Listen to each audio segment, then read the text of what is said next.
출근길 뉴스를 종합해드립니다. 깊이 있는 뉴스 YTN FM 출발 새아침. 신율의 출발 새아침 3부 순서 시작합니다. 요새 새벽에 나오시는 분들 해가 부쩍 길어졌으면 실감하실 수 있을 겁니다. 그렇습니다. 진짜 해 길어졌는데요. 이 새벽에 햇살이 느껴질 정도로 봄이 왔으면 실감할 수 있습니다. 이제 낮은 점점 길어지고 밤은 점점 짧아질 텐데 우리 사회도요. 이 어둠보다는 밝은 양지가 더 많아졌으면 좋겠습니다. 우리네 삶도 좀 그래야겠죠. 신율의 출발 새아침 3부 순서 먼저 광고부터 듣겠습니다.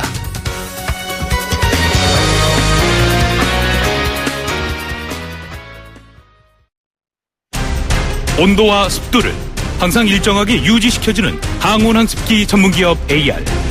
전산센터, 반도체 공장, 미술관, 박물관, 귀중품 보관실을 30년 축적된 기술로 AR이 지켜드립니다. 24시간 확실한 서비스 보장 031-497-0561. 아유, 세 단계 종이 또 걸렸어? 정말 제보나 하려다가 미치겠네. 내가 진작 현대오피스로 바꾸라니까. 오늘 다 날 셀 거야. 이제 스트레스 받지 마세요. 사무기기 전문기업 현대오피스가 책임지겠습니다. 사무기기의 올바른 기준 현대오피스. 거울아, 이 세상에서 누가 제일 예쁘니? 2588 박서연. 어머, 내가? 하긴 고객님들이 대리운전 부르면서 예쁜 소연이 목소리 듣고 집에 가야지 라고들 하셔. 너 잘났다 너 잘났어 2588 꽃보다 박소연 2588. 자, 따라해보세요. 이카운트 ERP 4만원. 회계관리, 이카운트 ERP 4만원. 재고관리, 이카운트 ERP 4만원, 생산관리. 사업 성공 함께해요. 이카운트 ERP의 모든 기능을 월 4만원에 드립니다. 이카운트. 가입비 부가세 별도. 사장님, 성악가 김동규 씨네 집 바닥재 좋던데 우리 집도 똑같은 걸로 해줘요. 요즘 떠오르는 바닥재 스타 강마루. 스타일 좋고 습기 열 긁힘에 강하니까 오래 사용하려면. 그래서 스타 강마루를 하는구나. 성악가 김동규입니다. 강마루 스타는 스타 강마루. 스타 강마루. 포토라인이 아닙니다. 포토전 탈취장치 19년 오직 한 길. 포토전 탈취장치 명품만을 고집해온 센텍. 대표이사 권용석입니다. 하수관 악취, 공장 유해 악취 이제 포토존에 맡겨주세요. 대표이사가 보증합니다. 센텍 센데 1544-8785.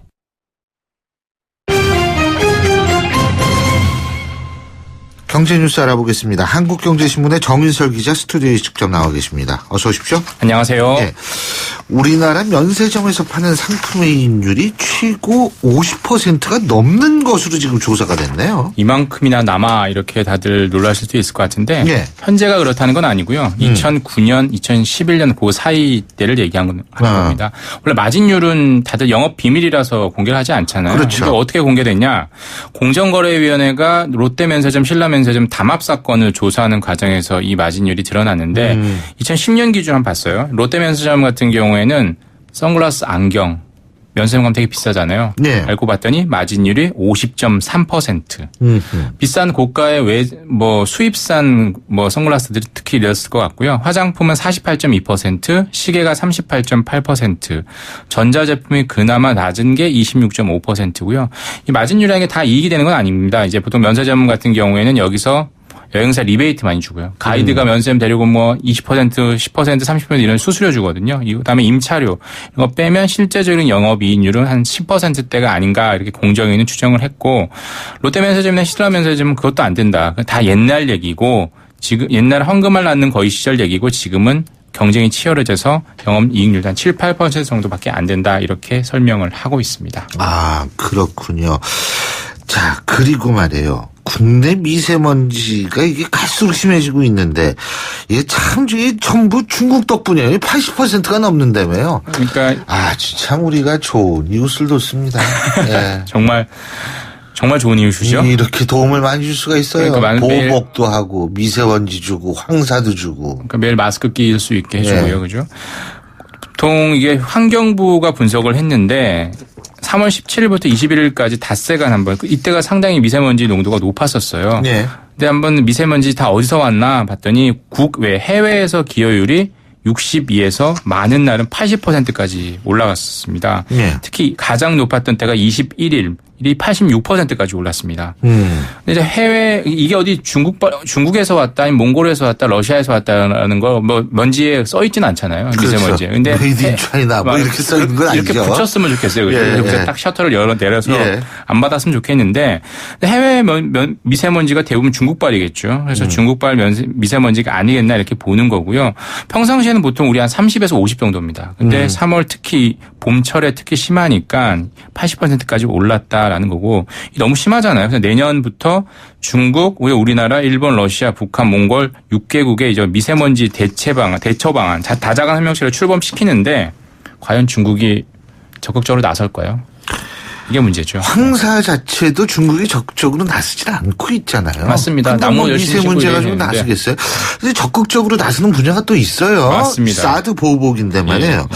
이 우리나라 업체들이 중국 배터리 공장의 가동을 중단을 했어요. 맞습니다. SK 이노베이션이 중국 전기차 배터리 팩 공장이 있습니다. 전기차 배터리 팩은 셀을 다 하나씩 가져와서 선물 세트처럼 조립을 하는 공장이거든요. 이걸 여러 이유가 있었습니다. 사드 보복도 좀 일부 있었고요. 최근에 중국 정부가 한국에 사드 보복 하기 전에 본인들 배터리를 키우기 위해서 인증을 많이 안 해줬어요. 그래서 국내 업체들이 상당히 힘들었는데 이런 여러 가지 이유들이 복합적으로 작용하면서 일단 생산 공장을 중단을 했고요. 나머지 삼성 SDI나 LG화학 같은 경우에도 상당히 영향을 미치는 거죠. 현재 중국에 공장이 있는데 이것도 혹시 중단하는 거 아니야 그렇게 현재 지켜보고 있는 상황입니다.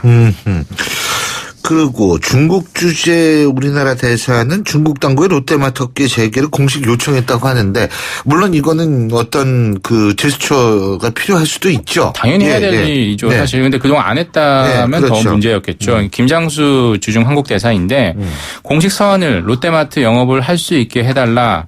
지금 한 달 영업 정지를 받아서 뭐 거의 3분의 2 정도가 지금 영업을 못 하고 있잖아요. 재개를 하게 해달라고 중국 외교부에 공문을 발송을 했고요. 특정 기업을 위해서 이제 주중 대사관이 외교 서한을 전달한 건 상당히 이례적이지만 지금 자체가 상당히 이상한 정국이잖아요. 했다는 거고 이것뿐만 아니라 김장수 대사 같은 경우는 지난 15일에도 이게 중국이 한국에 대한 단체 여행을 금지를 시켰잖아요. 이걸 항의하는 공문도 보냈었고 3월 15일 날 이제 소비자 고발 프로그램 할 때 공정보도를 요청하는 공문도 보냈는데 중요한 건 중국의 반응이죠. 거의 뭐 싸늘했다는 거고 아무런 반응을 보이지 않고 있다라고 합니다. 예. 자, 이제 집 얘기도 좀 해야 될 건데 이 빚내서 집 사느라고 이 가계 여윳돈이 말이에요. 4년 만에 아주 최저 수준이라고 그러네요. 한국은행 자료를 보면요. 가계하고 비영리단체 순자금 운용 규모라는 게 이런저런 금융자산에서 빚낸 이런 대출을 뺀 여유자금인데 이 여유자금 규모가 전체 국내 통틀어서 70조 5천억 원이었습니다. 2012년 이후 4년 만에 가장 적었고요. 당연히 대출이 늘어서 줄었다라는 거 볼 수 있고요. 그럼 가계는 이런데 정부는 어떨까 봤더니 신 교수님 같은 분들이 많이 애국을 하시는 덕분에 세수가 많이 늘었습니다. 세수가 많이 늘었습니다. 순자금 운용 규모가 34조 원으로 9년 만에 최대치입니다. 그러니까 가계 금고는 텅텅 비어서 은행에 저당 잡혀 있고 정부 고가는 이제 넘쳐나고 있다는 거죠. 근데 이런 상황에서 제조업 최강 경기가 2년 만에 최고 수준이라는 얘기 무슨 얘기예요? 최고인데 숫자는 되게 낮습니다. 한국은행 자료 보면 제조업 업황 기업 경기 실사지수 BSI라고 하죠. 이거는 100 이상이어야지만 다 좋게 보는 사람이 나쁘게 보는 사람보다 많다라는 뜻이잖아요. 근데 지난달 같은 경우는 79였습니다. 3월 같은 경우는 이번 달이죠. 지난달보다 3포인트 올랐습니다. 79는 아직 100에 많이 미달이에요. 그러니까 바닥을 치고 올라오는 수준인데 이게 그래도 2005년 4월 23개월 만에 가장 높은 수치다라는 거죠. 완전히 좋아졌다는 건 아니지만 바닥은 치고 올라오고 있다라는 거고요. 수출이 좋아서 그렇습니다. 내수가 앞으로 더 좋아져야 된다는 거고 소비 심리도 아주 조금씩 3월 소비자 심리지수도 1년 5개월 만에 최대폭으로 올라서 약간 바닥을 치고 대선에 대한 기대감일까요? 신정부에 대한 기대감일까요? 아니면 탄핵이 끝나서 심리적으로 좀 약간 좀 안정감을 가져서 갔을까요? 이런 부분이 조금씩 반영이 되고 있다 이렇게 볼 수 있을 것 같습니다. 이게 예년 같으면은요, 올해 대선이 있지 않습니까? 이제 뭐 40일 이거죠. 기만에 40일 후면 대선이 있는데 일반적으로는 대선이 있는 해는 돈이 많이 풀려요. 맞습니다. 예전 같으면. 근데 올해 같은 경우에는 이제 워낙 이 졸지에 대선을 치르게 되는 상황이 되기 때문에 이게 이제 그런 어떤 대선과 이 신정부에 대한 기대감. 돈의 이런 흐름은 좀 상관이 없겠습니다만 글쎄 뭐 기대감을 가져야겠죠. 예. 자꾸 그 기대감 강조하니까 가지라는 강요하는 것 같은데 갖겠습니다. 예. 막 가슴이 뛰네. 지금 신정부가 어떻게 할까? 예. 마음이 묻어나시는데요. 예. 근데 사실 지금 경제가 너무 안 좋으니까 신정부가 들어와서 뭐를 어떻게 하더라도 힘든 상황이죠. 상당히 힘든 상황이죠. 예. 그래서 기대감 갖기도 상당히 좀 여러 가지로 어렵지 않을까라는 생각이 드네요. 예, 오늘 말씀 여기까지 듣겠습니다. 고맙습니다. 감사합니다. 예, 지금까지 한국경제신문의 정인설 기자였고요. 신율의 출발새 아침 3부 순서 여기서 줄입니다. 잠시 뒤 4부에서 뵙겠습니다. 안녕하세요. 배우 박하선입니다. 끓는 물에 3도 화상을 입은 어린 동생과 장애를 가진 부모님을 대신해 선혜는 일찍 어른이 되었습니다. 한때는 장학금을 받으며 변호사를 꿈꿨지만 지금은 빨리 졸업해서 생계의 보탬이 되고픈 생각뿐입니다. 꿈을 접기엔 너무 어린 15살. 선혜와 같은 아이들이 걱정 없이 꿈꾸도록 지원하는 월드비전 꿈꾸는 아이들. 아이들의 소중한 미래를 위해 지금 월드비전으로 전화주세요. 후원 문의 1688-3570, 1688-3570. YTN 라디오 캠페인 더 가까이. 안녕하세요. YTN 기상캐스터 이혜민입니다. 우리가 흔히 무언가를 펑펑 쓰는 모습을 보고 물 쓰듯 한다는 표현을 하죠. 그만큼 물을 편하게 많이 써왔는데요. 그 결과 우리나라는 2025년에 물기근 국가로 전락할 것이라는 경고를 받았습니다. 우리나라뿐만 아니라 전 세계적으로도 물 부족의 심각성이 대두되고 있습니다. 매년 3월 22일은 유엔이 정한 세계 물의 날입니다. 세수할 때는 물을 받아서 하기, 양치할 때 물컵 사용하기, 설거지통 사용하기 등 생활 속 작은 습관들로 물의 소중함을 생각해보는 건 어떨까요? 물 절약은 더 가까이, 낭비는 저 멀리. 좋은 습관으로 소중한 자원, 물을 보호합시다. YTN 라디오 캠페인 더 가까이. 한국환경공단과 함께합니다. 알고 계십니까? 모든 재산을 항일운동에 바치며 안중근 의사를 도와 독립운동에 앞장서다 순국한 고려인 최재형. 조국 독립을 위한 불꽃이 되었던 수많은 고려인들이 중앙아시아로 강제 이주된 지 80년이 지났습니다. 남다른 교육열과 강인한 인내력으로 삶의 터전을 일궈낸 고려인들. 조국의 얼을 이어가고 있는 고려인은 통일 한국의 미래를 위한 큰 자산입니다. 이 캠페인은 720만 재외동포의 든든한 버팀목 재외동포재단이 함께합니다. 남친 폰도 여친 폰도 폰은 달라도 충전은 집에서도 차에서도 장소는 달라도 충전은 언제 어디서나 스마트폰 충전기 브랜드 콘이 아니라 폰! 탑폰! 굴락투유 당신에게 좋은 건강 유산균 굿! 굴락투유 장건강엔 굴락투유 소중한 당신이니까 장이 건강하게 생활이 건강하게 매일매일 굴락투유. 굴락투유는 건강기능식품입니다. 날카로운 분석, 내일을 보는 시선, 신율의 출발 새 아침. 신율의 출발 새 아침 4부 순서 먼저 광고부터 듣겠습니다. 안녕하세요, 지드래곤입니다. 시시한 건 시작도 안 하는 제가 요즘 뭐하고 지내는지 아세요? 바로 레볼루션. 레볼루션을 한다는 거 그 자체가 레볼루션. 리니지 2 레볼루션. 지금 다운로드 받으세요.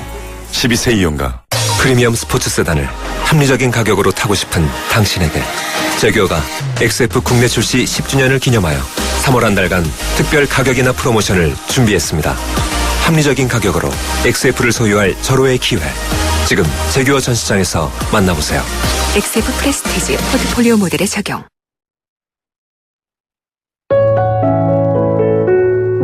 출발 새 아침에서 드리는 선물 같은 한마디.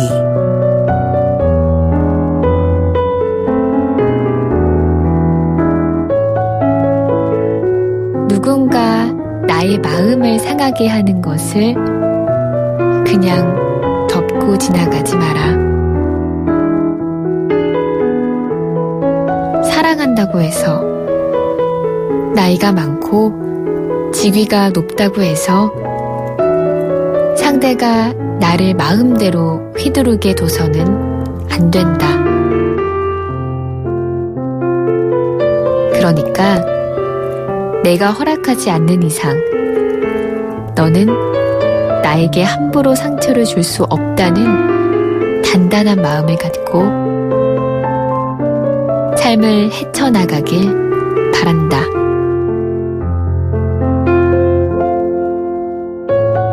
오늘은 베르벨 바르데츠키의 작가의 너는 나에게 상처를 줄 수 없다 가운데 전해드렸습니다.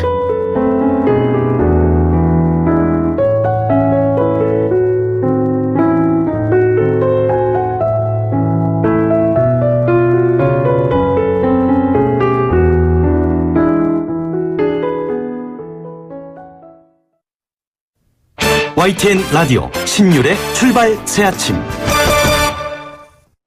요새 경제계에서 가장 중요한 이슈 중에 하나가 바로 대우조선 해양 문제입니다. 지난 23일이었죠.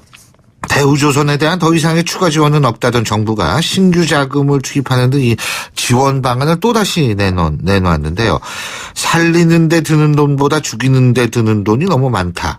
이런 게 정부의 설명입니다. 자, 이런 부분에 대한 설명을 과연 우리가 어떻게 받아들여야 할지 전문가와 함께 생각해 보겠습니다. 카이스트 경영대학의 김보은 교수 전화 연결합니다. 김 교수님 안녕하세요. 예, 안녕하세요. 예, 지금 정부가 대우조선해양 추가 지원 방안을 내놨잖아요. 그죠? 네. 예. 살리는 데 드는 돈이 죽이는 데 드는 돈보다 많이 든다. 이런 건데, 이게 도대체 무슨 얘기예요? 이게 진짜 그래요? 지금 현재 보면은 대우조선의 이 국채은행을 비롯해서 은행권이라든지 채권자가 빌려준 돈이 한 10조, 20조에 달한다고 보고 있고요. 거기에 비해서 이제 새로 신규 지원을 하는데 3조 정도가 들어간다. 그게 이제 정부의 논리라고 볼 수 있을 것 같습니다. 예. 그러니까 기업을 살리는 데는 한 3조 정도 들어가는데 만약에 기업이 파산했을 경우에는 10조에서 20조 가까이 국가적인 손실이 있다라고 하는 게 이제 정부의 기본적인 논리라고 볼 수 있겠죠. 그래서 이제 살려야 된다 이 얘기죠. 그죠? 네네. 돈을 이제 막 쏟아 부어가지고. 네. 근데 이게 이제 지금 그러면은 돈을 어떻게 쏟아붓느냐 이거 문제인데, 예? 네. 어떤 거예요? 어떤 방식으로 돈을 집어넣겠다는 거예요? 가장 최근에 정부가 내놓은 안은 지금 은행이 가지고 있는 빌려준 돈 중에 일부를 출자 전환을 하고, 그래서 아마 출자 전환을 3조 정도 하고 신규 지원을 3조 정도 하되 여러 가지 고통 분담을 국채은행뿐만이 아니라 시중은행과 사채권자도 같이 나누자. 이게 이제 정부의 안에 큰 골자라고 볼 수 있겠어요. 지금 고통 분담이라고 말씀하셨는데, 예? 지금 말이에요. 이 대출금 지금 국민연금이 굉장히 여기서 또 중요한 역할을 한다. 근데 국민연금이 왜 중요한 역할을 하는 거죠? 왜냐하면은 이제 채권자가 여럿이 있는데 국채은행을 빼고 이제 국민연금이 한 3,900억 정도가 대우조선에게 물린 것 같아요. 예. 그다음에 우정사업본부가 1,800억, 사학연금이 1,000억 이렇게 됐는데 채권자, 그러니까 은행권이 아닌 그냥 채권자, 일반 채권자 중에서는 국민연금이 가장 많은 액수를 대우조선에 빌려준 상태이기 때문에 국민연금이 여기서 이제 중요한 위치를 차지하고 있는 겁니다. 빌려준 돈이 많다. 보면 이 국민연금이 참 보면은 아주 그냥 엄선해가지고 돈을 많이 빌려준 모양이에요. 예. 아직 지금 삼성에서도, 삼성 그 과정에서도 얘기가 나오고, 대우조선해양도 이게 또 문제가 나오고, 예. 네. 예, 국민연금 어떻게 해야 된다고 보세요, 교수님께서는? 글쎄요. 애초에 이제 국민연금이 왜 대우조선해양에 이렇게 많은 돈을 빌려줬느냐. 네. 이게 좀 이슈가 될 수 있을 것 같은데, 뭐 어떤 관점에서 보면 이게 좀 정치적인 그런 이유가 있지 않나 하는 생각도 있고, 제가 보는 관점에서는 저희 나라의 금융기관이요. 특히나 이제 연기금 같은 경우도 사실 금융기관인데, 연기금 같은 경우에는 사실은 어떤 위기를 분석하는 능력이라든지, 혹은 위기를 관리하는 능력, 이게 본질적으로 좀 부족한 면이 있었다고 보고요. 그래서 사실은 이렇게 대우조선해양에 여러 그 돈이 물린 이유 중에 하나가 우리나라 이제 금융권에서 어떤 역량이 부족하다. 기업의 어떤 사업을 제대로 평가하고 기업의 우량성을 그 평가할 수 있는 능력이 좀 부족한 그런 부분도 있지 않았나 그런 생각이 좀 드네요. 아, 참, 교수님, 대우조선해양이 월급이 많죠? 뭐 우리나라 자동차 산업 그다음에 조선 산업의 평균 임금이 상당히 높고 사실은 일본이나 그 중국 수준에 비해서도 상당히 높은 수준으로 알려져 있죠. 아니 누가 그러더라고요. 대우조선해양 월급 많이 받는다 그러는데 이게 지금 이렇게 또 세금 쏟아붓고 이런 상황에서는 사실은 그렇게 뭐 월급도 많이 주는 좋은 직장이라고 하면 자구 노력부터 시작해야 되는 거 아니냐 이런 얘기가 나올 수 있는 거 아니겠습니까? 그렇죠. 그러니까는 사실 우리 조선해양 산업이 굉장히 그 호황일 때는 우리나라 경제의 효자 노릇을 한다 그렇게 얘기를 하면서도 사실은 그 임직원들이 오히려 결과를 갖다 많이 향유를 했고 사회에 뭐 환원을 한다라든지 아니면 자기들 스스로가 뭐 미래를 대비한다라든지 그런 게 좀 부족했어요. 근데 이제 필요할 때마다 공적 자금을 받아가니까 국민의 입장에서 보면 상당히 안 좋게 볼 수 있는 거고 이런 입장에서 이제 회사 자체의 자구 노력이 굉장히 필요한데 얼마 전에 보니까 그 대우조선 사장께서 자기의 급여를 반납을 하겠다. 뭐 이런 식으로 지금 어떤 자구 노력을 보여주기를 하는데 사실은 제가 볼 때 그게 좀 너무 늦은 게 아닌가. 늦은 감이 있다. 그런 생각이 드네요. 근데 또 자구 노력의 전 첫걸음이 월급 반납도 물론 중요하지만 이 전반적인 사태가 여기까지 오게 된 데 대해서 누군가 책임을 좀 지는 모습을 보여주는 것도 자구 노력의 일부 아니겠어요? 굉장히 중요한 포인트인데요. 근데 어떻게 보면은 사실 대우조선해양 문제가 이게 기업의 그 이슈를 넘어서서 아마 잘 아시겠지만은 작년, 재작년 뭐 대우조선의 전직 사장들 다 구속되고 지금도 현재 구속된 상태입니다만은 그 과정에서 저희가 다 여실히 봤지만은 정치권하고 굉장히 깊숙하게 연결돼 있어요. 그래서 예를 들어서 국채은행이 돈을 빌려주는 거라든지 아니면 정부에서 대우조선해양에 공적 자금을 투입하라는 거라든지 그런 과정을 보면은 뭔가 이게 굉장히 석연치 않기 때문에 책임을 규명한다 그랬을 때 제가 볼 때는 대우조선해양의 그 기업에 있는 경영자들 뿐만이 아니라 정치권이라든지 정부, 그다음에 국채은행까지 굉장히 광범위한 그 어떤 영역에서의 책임에 대한 솔직한 인정과 그런 게 좀 필요하다고 보는 거죠. 그게요. 아무리 범위가 넓어도 이번 기회에 누구 어떤 경우에 어떻게 책임을 지는지를 확실히 보여줘야만 이게 다음번에 좀 더 조심하는 사회적 분위기가 형성도 되고 이러는 거 아니겠어요? 이게 밑빠진 독에 못 붙기지 이거 뭐 문제 있으면 그냥 세금 갖다 쏟아붓고 또 문제 있으면 쏟아붓고 무슨 뭐 세금이 봉도 아니고 말이에요. 맞는 말씀이에요. 그래서 책임을 먼저 규명을 하고 그다음에 거기에 대한 인정을 하는 게 굉장히 중요하죠. 우리가 사실 그러한 결정을 했을 때 이러한 면에서는 실수를 했지만 원래의 취지는 이거였다라고 솔직히 얘기하고 거기에 대해서 이제 국민이 이해를 하고 그다음에 앞으로 이런 일이 재발하지 않도록 어떤 시장에서 약속을 하는 그러한 절차가 반드시 있어야만 됩니다. 그리고 교수님 이렇게 돈 쏟아부으면 살아나요? 대우조선해양? 대우조선해양 문제가 너무 심각해요. 너무 심각하고 사실은 대우조선해양뿐만이 아니라 우리나라 조선산업 전체가 문제인데 지금 현재 지금까지 와 있던 그 규모와 상태와 조직과 이러한 현상을 유지하면서 대우조선해양이라든지 아니면 우리나라 조선해양 산업이 살아갈 방법은 없습니다.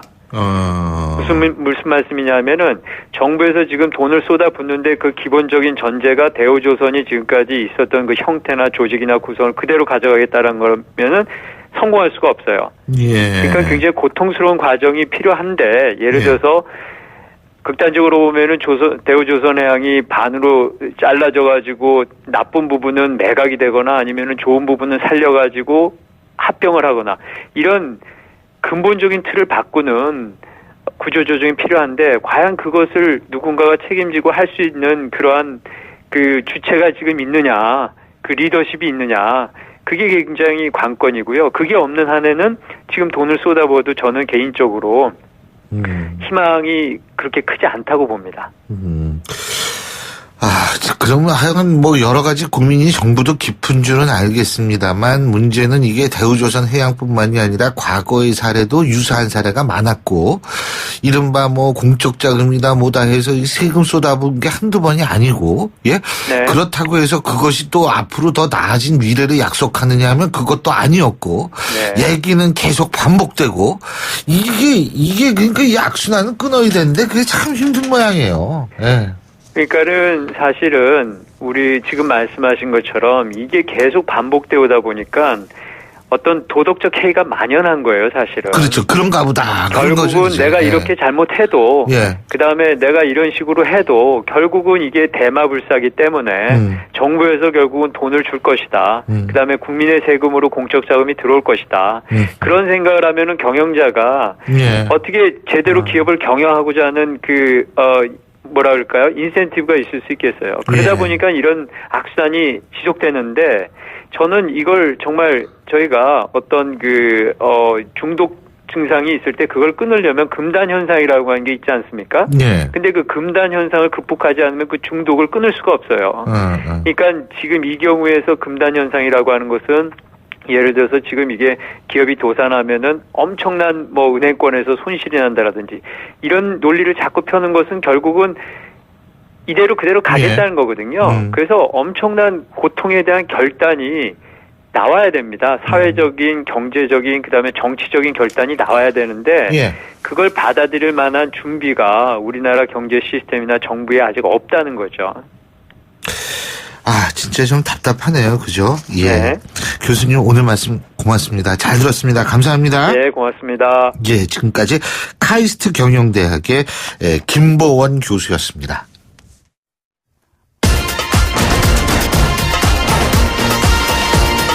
여러분이 지금 듣고 계신 주파수는 FM 94.5MHz입니다. YTN 뉴스 FM.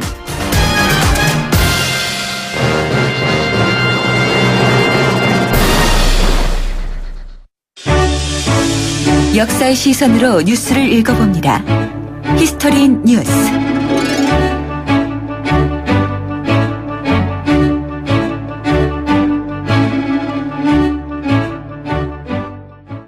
예, 오늘과 내일은 각 방송사, 특히 보도 채널 같은 경우에는 특보로 뒤덮이는 날입니다. 바로 박근혜 전 대통령이 오늘 2시간 정도 뒤면은 이제 영장 실시 심사를 받고요.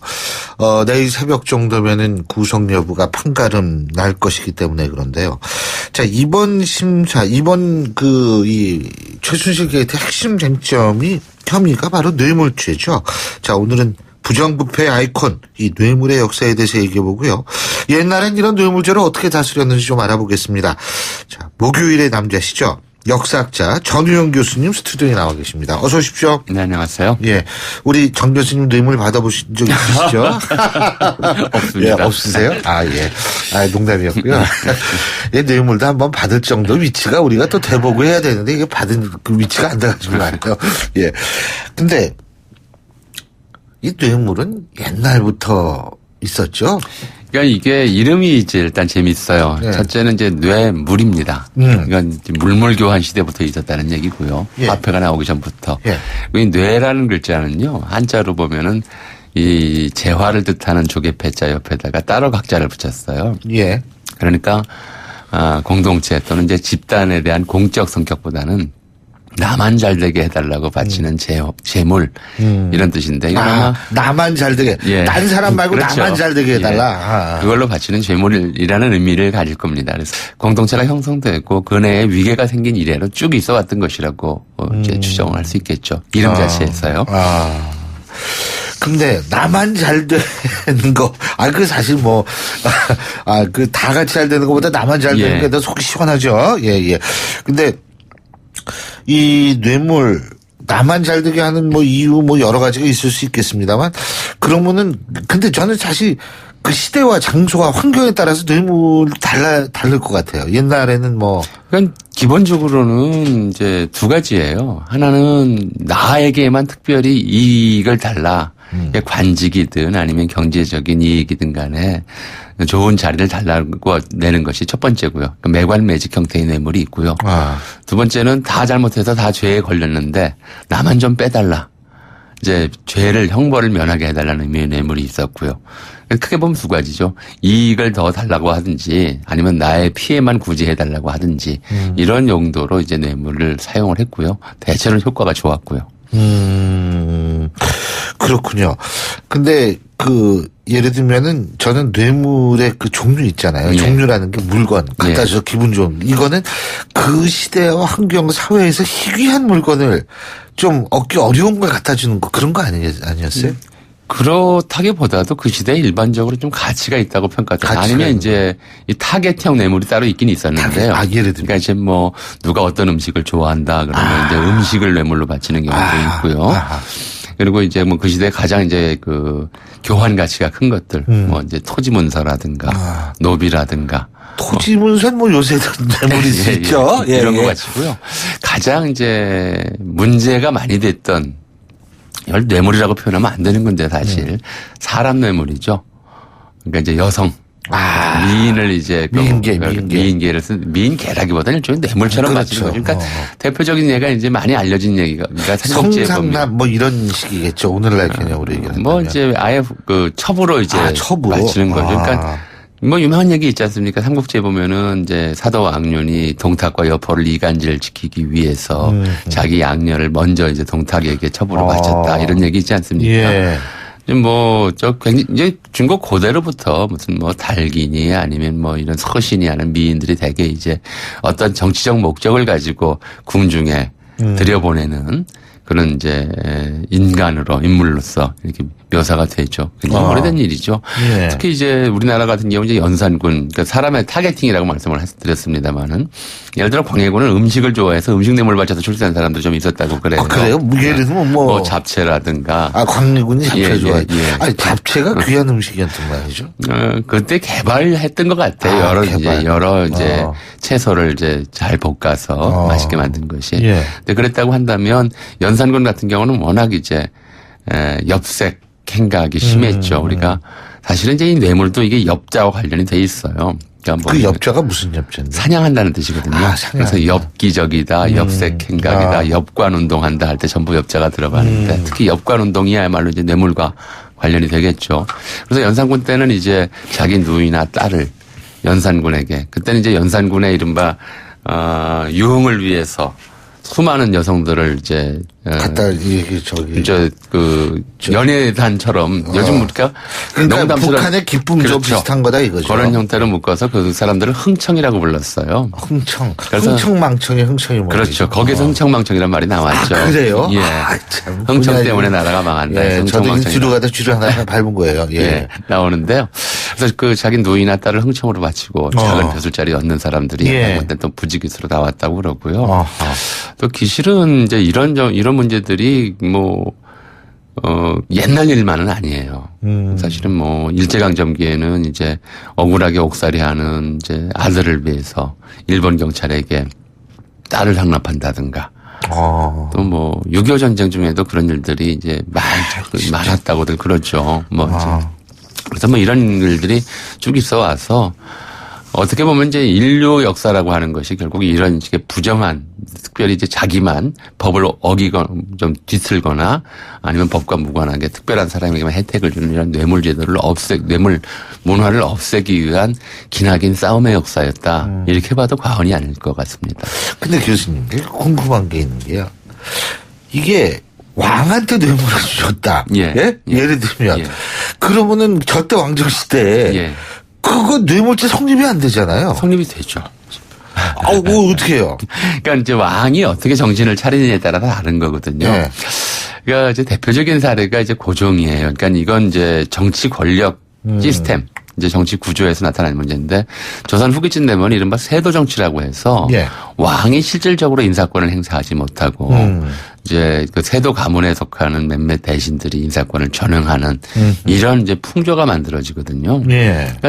그러니까 이제 왕 입장에서는 그래요. 저게 내가 주는 벼슬인데 임명장은 내가 주는데 돈은 이제 다른 놈이 먹는 일들이 이제 비일비재한 걸 알고 고치려고 애를 써봐도 잘 안 고쳐지니까 고종 때쯤 되면은 묘한 이제 변화가 생겨요.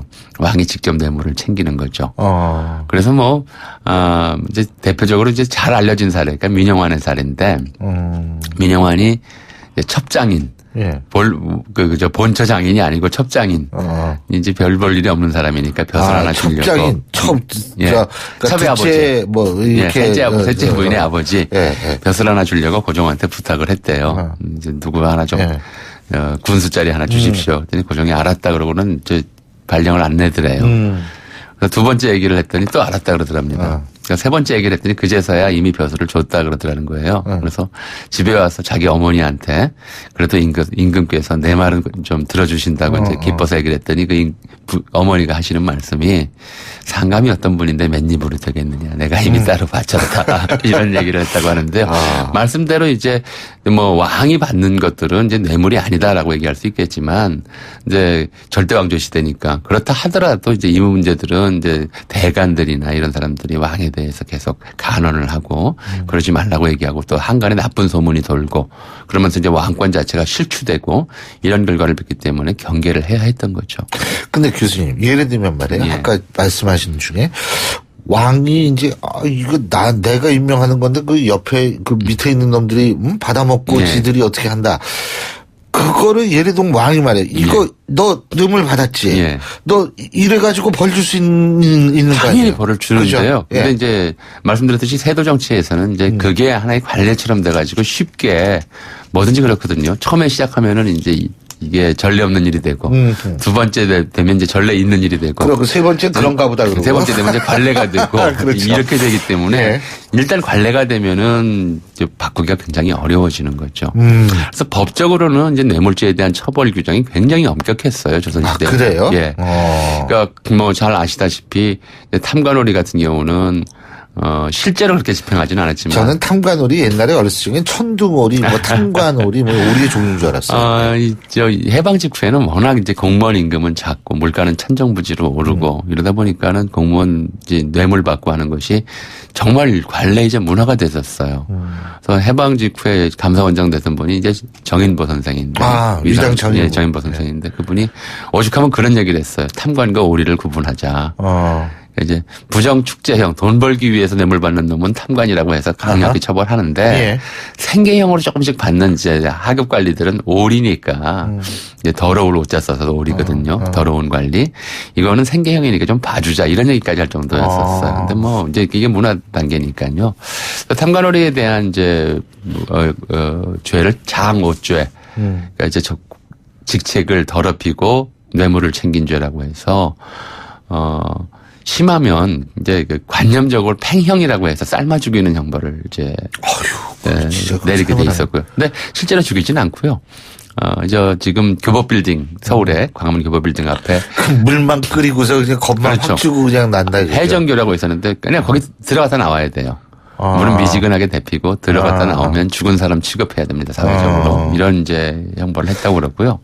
실제로 이제 이게 이 장어죄에 걸린 이제 관리 같은 경우에는 대사령이 내려도 역적들과 마찬가지로 사면 대상에서 제외되고요. 그리고 그 후손들은 다시는 벼슬길에 오를 수 없도록 막습니다. 그러니까 대역죄 다음으로 굉장히 큰 이제 죄로 취급을 해서 예.